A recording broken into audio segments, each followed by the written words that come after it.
NSSC agriculture institute के online platform पे सभी का स्वागत है।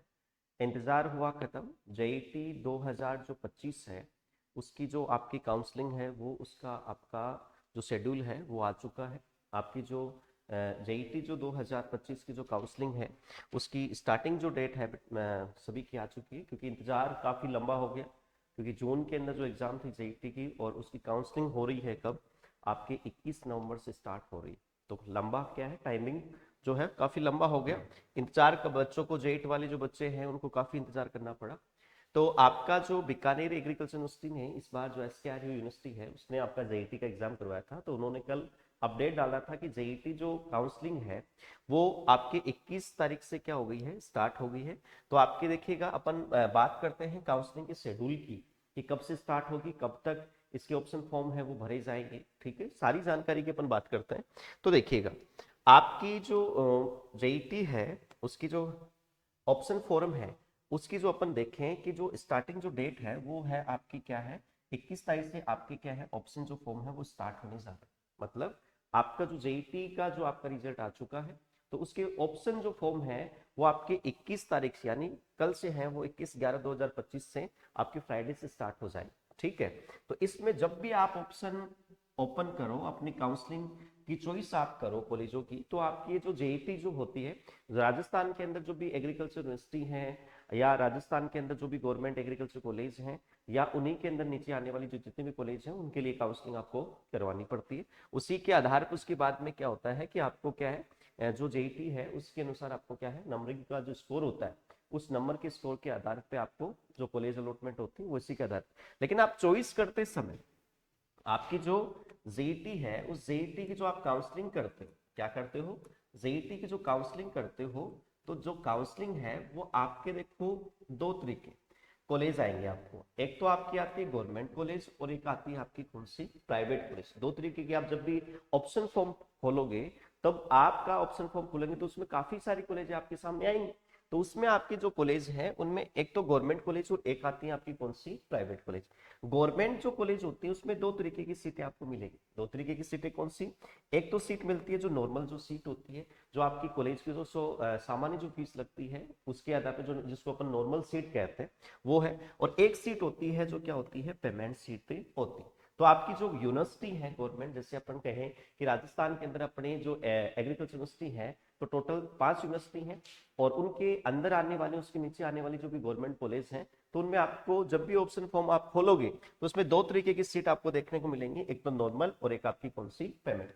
जिन बच्चों के अच्छे नंबर होते हैं, जेड का स्कोर अच्छा होता है, तो उनको तो क्या होती है, नॉर्मल सीट मिल जाती है। या कुछ बच्चे ऐसे होते हैं जिनका स्कोर कम होता है, ठीक है, और वो उन्होंने चॉइस जब अप्लाई, चॉइस ऑप्शन फॉर्म में जब उन्होंने चॉइस की थी तो उन्होंने अगर पेमेंट सीट लगाई है तो उसको उनको पेमेंट सीट मिलती है। पेमेंट में क्या होता है कि जैसे फीस की अपन बात करें तो वो क्या है, नॉर्मल जो सीट होती है उस फीस से क्या लगती है, ज्यादा लगती है। ठीक है, एक आती है जैसे आपकी प्राइवेट जो कॉलेज हो, जो जेईटी है आपकी, जो उसमें प्राइवेट जो कॉलेज होती है उसमें सारी सीटें समान होती है। अपन ये कह सकते हैं कि सारे की सारी नॉर्मल होती हैं, लेकिन उनमें जो फीस है वो प्राइवेट जो कॉलेज होते हैं उनके द्वारा निर्धारित होती है।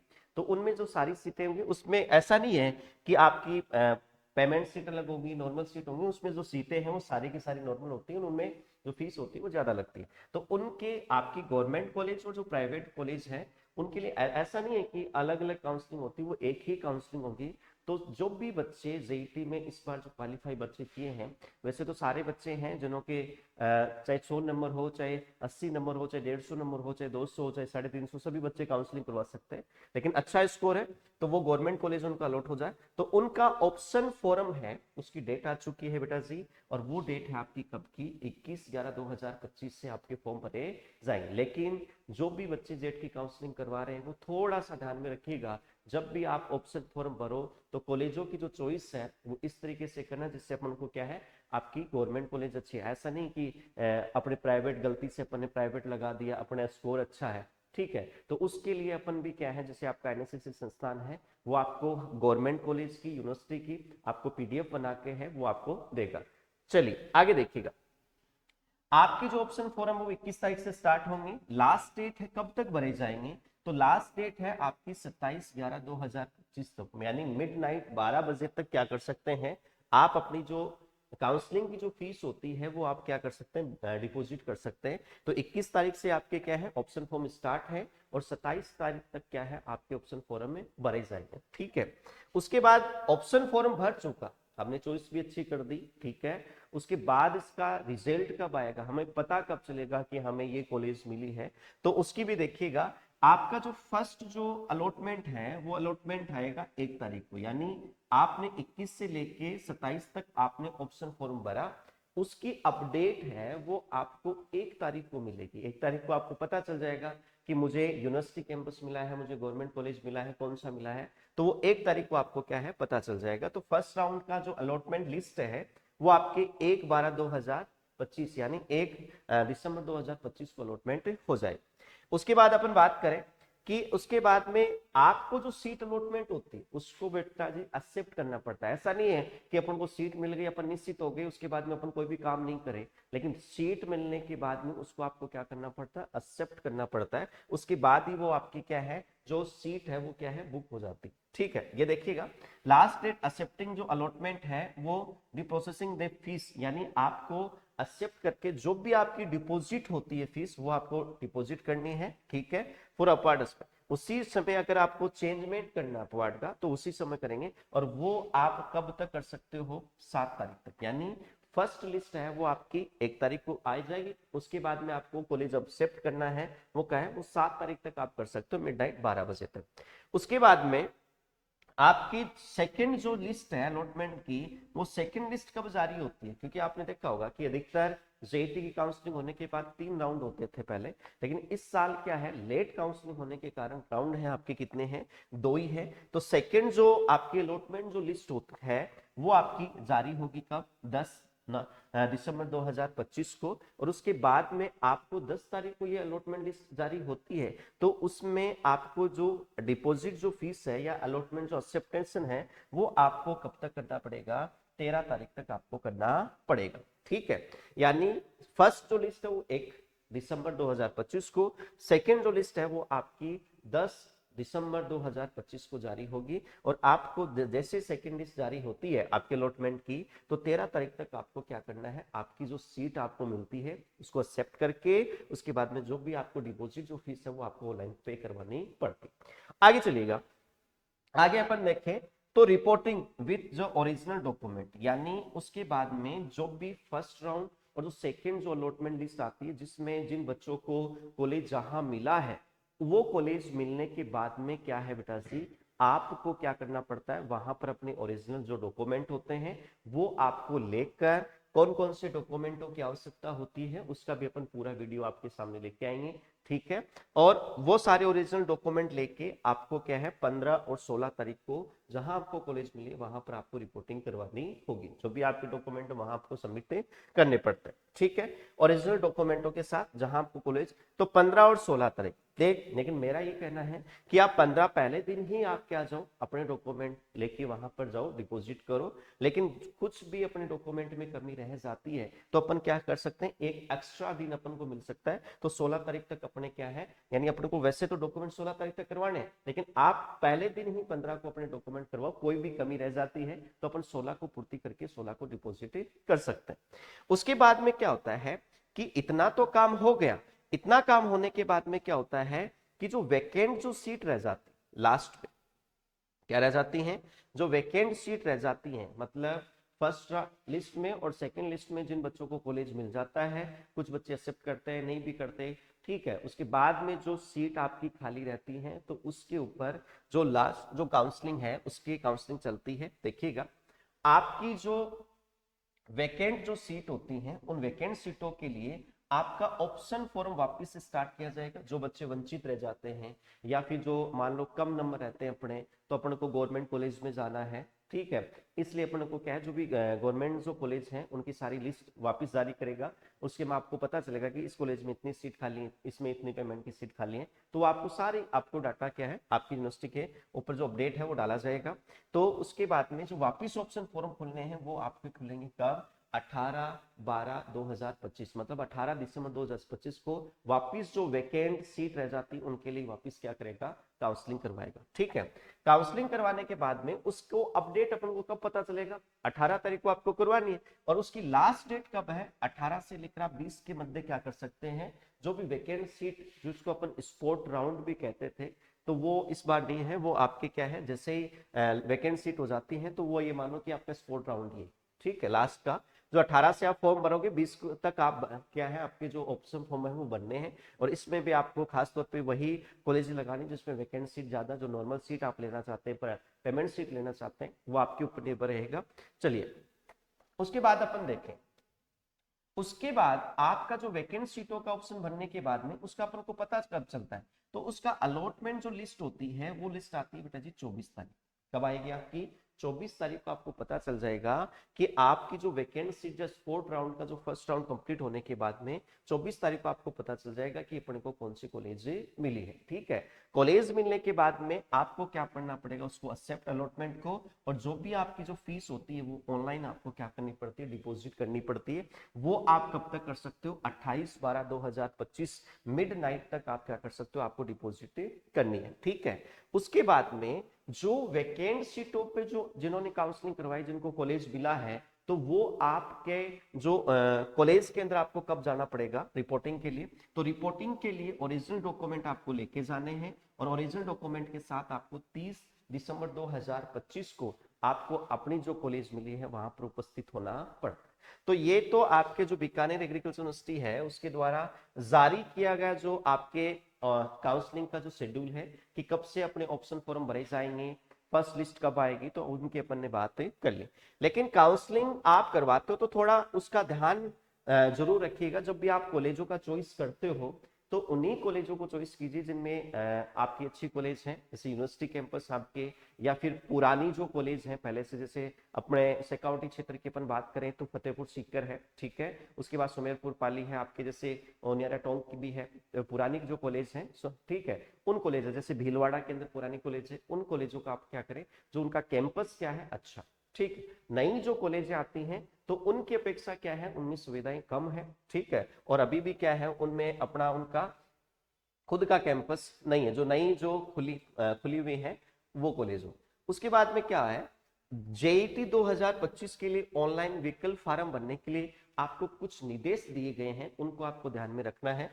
क्या निर्देश दिए गए हैं उनकी भी अपन बात करते हैं, कि अभ्यर्थी ऑप्शन फॉर्म भरने से पहले आपको निर्देश पूर्ण ध्यानपूर्वक से आपको पढ़ना है। क्या क्या निर्देश दिए गए उनकी भी अपन क्या करते हैं, बात करते हैं। चलिए देखिएगा, अभ्यर्थी को ऑनलाइन विकल्प फार्म भरने के समय उपयुक्त कॉलेज को चयन करने के लिए कॉलेजों की सूची के साथ निर्धारित परफॉर्मा में मार्कशीट, श्रेणी, जो भी रक्षा अर्धसैनिक है, वार्ड, अन्य संबंधी प्रमाण पत्र सहित सभी दस्तावेज तैयार करना आवश्यक है। यानी जब भी आप अपनी काउंसलिंग करवाते हो तो आपको क्या है, जो भी आप जो किस कॉलेज के लिए करवाते हो तो आपको मार्कशीट है, आपका जो भी कैटेगरी जो श्रेणी है वो है, या जो भी डिफेंस कोटे से जिन्होंने बच्चों ने फॉर्म भरा था, जिनके गार्जियन हैं जो आर्मी से हैं या एक्स आर्मी मैन है, या फिर जो राजस्थान पुलिस के अंदर है, किसके अंदर है, तो उनको क्या करना पड़ता है, आपका जो भी सर्टिफिकेट होता है तो वो आपको लेके आना है, वो भी प्रमाण पत्र सारे दस्तावेजों के साथ आपको उपस्थित होना है। उसके बाद आपकी काउंसलिंग के बाद उसके बाद देखिए सेकंड पॉइंट क्या दे रखा है, विकल्प प्रपत्र की फीस के सफल भुगतान के बाद महाविद्यालय के चयन एवं अन्य भरी गई सूचनाओं में परिवर्तन अनुमति नहीं दी जाएगी। मतलब ये क्या कह रहा है कि आपने फॉर्म सबमिट कर दिया और सबमिट करने के बाद आपकी फॉर्म की डेट चली गई, उसके बाद में कोई भी करेक्शन नहीं होगा। हाँ, यानी जो आपका 21 तारीख से लेकर 27 तारीख तक आपका जो शेड्यूल चल रहा है उसके मध्य आप चेंजमेंट कर सकते हो, जो भी कर सकते हो, लेकिन उसके बाद अन्य कोई सूचना में कोई परिवर्तन नहीं किया जाएगा। जैसा आपने अप्लाई किया वो वैसा का वैसा ही रहेगा। आगे चलेगा, प्रवेश प्रक्रिया क्रमबद्ध प्रक्रिया हेतु तो नवीनतम अनुसूची या अधिकारी वेबसाइट, या आपकी वेबसाइट दी गई, इस वेबसाइट से आपको क्या करनी पड़ेगी, आपकी काउंसलिंग करनी पड़ेगी। आगे चलेगा, ऑनलाइन विकल्प फार्म भरने के समय जमा शुल्क, यानी आपकी जो काउंसलिंग आप करवाते हो तो उसके लिए आपको चालान भी करना पड़ता है, और वो चालान या जमा शुल्क कितना होता है, वो होगा 5,000 रुपए, कॉलेज शुल्क में समायोजित किया जाएगा। मतलब आपका जो ऑनलाइन विकल्प फॉर्म भरते समय आपको शुल्क जमा करना पड़ेगा, कितना, 5,000, और वो 5,000 रुपए आपकी जैसे ही कॉलेज मिलती है तो वो आपकी क्या है, कॉलेज की फीस के अंदर क्या होता है, जमा हो जाएगा। यदि अभ्यर्थी ने निर्धारित समय अवधि जेईटी 2025 संशोधित अनुसूची के अनुसार के भीतर कॉलेज के आवंटन के बाद प्रवेश प्रक्रिया को पूरा नहीं किया है तो विकल्प फॉर्म शुल्क के 5,000 जब्त कर लिए जाएंगे। ये क्या कह रहा है, यदि अभ्यर्थी ने निर्धारित समय अवधि के भीतर कॉलेज आवंटन के बाद प्रवेश प्रक्रिया को शुरू किया है तो विकल्प, यानी जो भी आप फॉर्म भर रहे हो तो आपने पेमेंट नहीं किया है, उसके बाद मतलब आपने पेमेंट तो कर दिया, उसके बाद कोई कॉलेज नहीं भरी, तो ये आपके जमा हो जाएंगे, जब्त कर लिए जाएंगे, वापिस नहीं मिलेंगे। ठीक है। एक जो पॉइंट 5 है खास है, देखिएगा, अभ्यर्थी को सलाह दी जाती है कि केवल उन्हीं कॉलेजों को चुने जिनमें वह प्रवेश लेना चाहता है। यदि अभ्यर्थी निर्धारित तिथि को आवंटित महाविद्यालय में रिपोर्टिंग नहीं करता है तो विकल्प फॉर्म के 5,000 रुपए जब्त कर लिए जाएंगे। यानी ये बहुत ही महत्वपूर्ण लाइन है। देखो क्या कह रहा है कि आपको जो जिस कॉलेज में आपको जाना है, जो आपको अलॉटमेंट हो चुका है, आपने वो सबमिट आपने एक्सेप्ट कर ली, उसके बाद में आप रिपोर्टिंग करने के लिए वहां कॉलेज में उपस्थित नहीं हुए तो वो 5,000 रुपए वो जब्त हो जाएंगे, वो आपकी कॉलेज फीस में नहीं भरे जाएंगे। तो आपको क्या है, वही कॉलेजों का चुनाव करना है जिस कॉलेज में आप जाओगे और वहां आपकी जो भी पेमेंट आप जो शुल्क दोगे तो वो आपकी कॉलेज फीस में जमा हो जाएगा। आगे चलिएगा, ऑनलाइन विकल्प फॉर्म शुल्क 5,000 रुपए उन्हीं अभ्यर्थियों को वापस देते हैं। ठीक है, दिया जाएगा जिन अभ्यर्थियों को किसी भी कॉलेज में सीट का आवंटन नहीं हुआ है एवं प्रवेश प्रक्रिया समाप्त होने के बाद अभ्यर्थी द्वारा आवेदन फार्म भरे गए बैंक खातों की संख्या में 5,000 रुपए पुनः भुगतान किए जाएंगे। मतलब आपने देखा होगा जब भी आपने जेईटी का फॉर्म भरा था तो जेईटी के फॉर्म भरे थे तो उस समय आपके फॉर्म के साथ आपके बैंक की पासबुक में जो भी अकाउंट नंबर थे वो लगवाए थे। क्यों लगवाते हैं, जैसे मान लो आपने काउंसलिंग करवा ली तो काउंसलिंग करवाने के बाद जो भी आपको कोई भी कॉलेज अलॉटमेंट नहीं हुआ तो अलॉटमेंट के बाद जो भी 5,000 रुपए की राशि आती है वो राशि आपके खुद के अकाउंट में आती है, इसलिए वो क्या करते हैं पहले अकाउंट नंबर, ऐसे नहीं कि किसी दूसरे के में आ गए और वो आपको बताएं। ठीक है, तो ये 5,000 रुपए आपने जिस खाते के अंदर लगाए हैं फॉर्म के अंदर वही उसी खाते के अंदर आते हैं।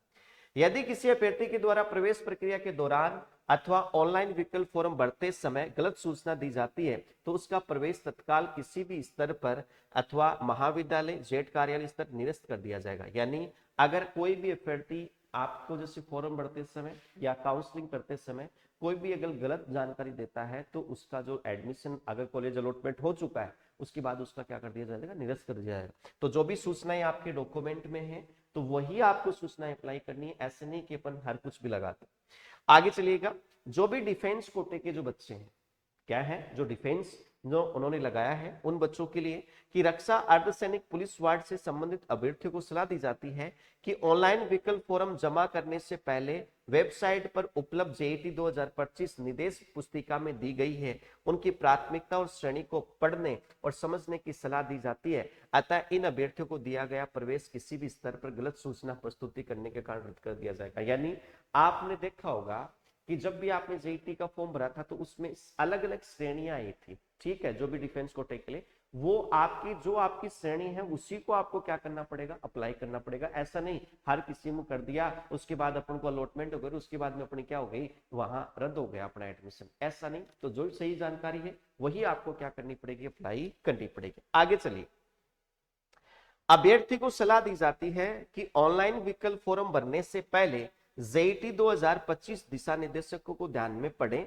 और समझें। जेईटी 2025 में ऑनलाइन विकल्प फॉर्म भरने के बाद उसका प्रिंट आउट अवश्य निकालें, यह अनिवार्य है। अगर प्रिंट ऑप्शन उपलब्ध नहीं होता तो इसका अर्थ है कि आपका ऑप्शन फॉर्म विविध रूप से जमा नहीं हुआ। मतलब बहुत ही अच्छा पॉइंट है, इसको ध्यान में रखना कि आपने पेमेंट कटवा दिया, आपने कॉलेज लगा दी, उसका प्रिंट आपने सबमिट कर दिया, प्रिंट आउट नहीं निकल रहा, तो जब तक प्रिंट आउट नहीं निकले तब तक आपका ये मानो फॉर्म सबमिट नहीं हुआ। हाँ, सबमिट होने के बाद आपका प्रिंट आउट आपके पास आ जाता है तो उसकी मानो कि आपका फॉर्म है ऑप्शन फॉर्म भरा जा चुका। ठीक है, इस चीज को ध्यान में रखना।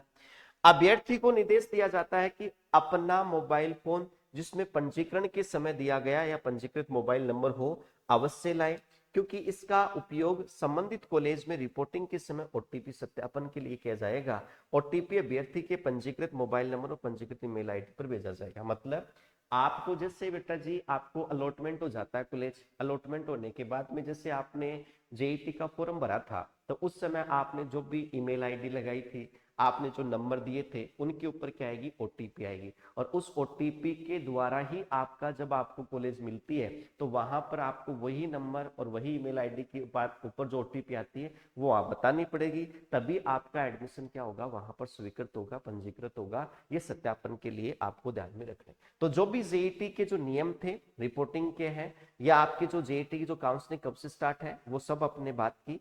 अब बात आती है कि काउंसलिंग अपन कराते हैं तो चॉइस अपन कौन सी कॉलेजों की करें। तो मैं आपको कहता हूं आपका जो संस्थान एनएसएस एग्रीकल्चर इंस्टीट्यूट है, तो आपके जो डिस्क्रिप्शन में जो हेल्पलाइन नंबर दिए जाएंगे, अगर आपको रिक्वायरमेंट है आपकी जैसे कॉलेज हम कैसे लगाएं, तो आप कॉल करके भी पूछ सकते हैं। या आपको जो भी जो गवर्नमेंट कॉलेज हैं आपकी एग्रीकल्चर यूनिवर्सिटी हैं, उनकी जितनी भी जैसे नॉर्मल सीट वाइज हैं, तो उनकी आपको सीट है वो कॉलेज वाइज यूनिवर्सिटी वाइज आपको दी जाएगी। पेमेंट वाइज है वो भी हम अवेलेबल करवाएंगे। तो वो भी आपको जिस प्रकार से आपको चॉइस करनी है, तो उसको आपको कौन से कॉलेज में आपको प्रेफरेंस करना है वो आपको उसी के अनुसार। तो चॉइस करते समय थोड़ा सा आप जागरूक रहे, ध्यान में रखते हुए उनको चॉइस करनी है आपको। ऐसा नहीं कि हम गलती से हड़बड़ाहट में जल्दी में कोई भी गवर्नमेंट कॉलेज है वहां पर अपन प्राइवेट कॉलेज लगा दें और उसके बाद वो सबमिट होने के बाद फॉर्म और अपने को अलॉटमेंट मिले, मैंने तो गवर्नमेंट कॉलेज लगाई थी मेरे को प्राइवेट मिल गई, तो उसके बाद में क्या होता है, कोई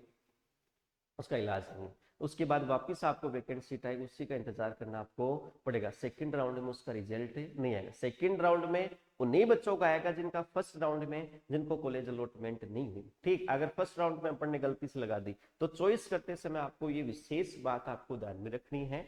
ठीक है, आज के लिए धन्यवाद। आपकी जो भी अलॉटमेंट हो जाता है उसके बाद में कौन कौन से डॉक्यूमेंटों की रिक्वायरमेंट पड़ती है, उसी का भी एक अपन वीडियो लेके आएंगे। आज के लिए धन्यवाद। धन्यवाद।